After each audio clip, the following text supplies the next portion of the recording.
Le très honorable Kavaïégué Djibril enfile son casque et son chasuble. Direction le site du chantier plateau à Temengue, au quartier Ngwaekele, dans la capitale politique, Yaoundé. Il s'agit du site du nouvel immeuble siège de l'Assemblée nationale dont il en est président. À sa suite, plusieurs députés et des hauts cadres de l'administration parlementaire, venus eux aussi toucher du doigt les réalités de l'état d'avancement des travaux de cet édifice financé par un don de l'État chinois estimé à 54,5 milliards de francs CFA. À ce jour, nous pouvons vous rassurer, le grand auvent qui est sur la façade principale est terminé. Les travaux de finition à l'intérieur de l'hémicycle sont suffisamment avancés.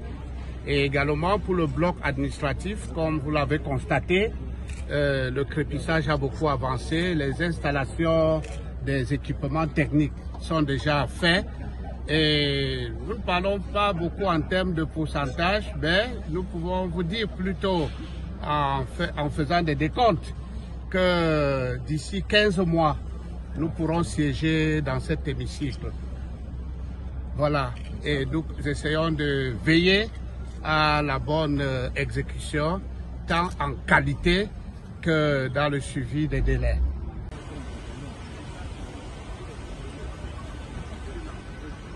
Il leur a fallu plus d'une heure pour s'enquérir de ce qui a été fait et de ce qui reste à faire. Et lui, le très honorable Kavaïégué Djibril, maître d'ouvrage, confie n'avoir jamais vu auparavant un si beau et gigantesque bâtiment. Celui-ci comportera un hémicycle de 400 places, un bâtiment abritant des bureaux sur 14 niveaux, une salle de banquet de 1000 places, un musée parlementaire constitué de l'actuel hémicycle, 2 casernes de gendarmerie et de pompiers, entre autres.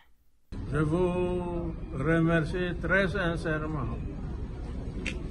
Je suis sûr que tous les Camerounais vous remercient pour cette Assemblée nationale.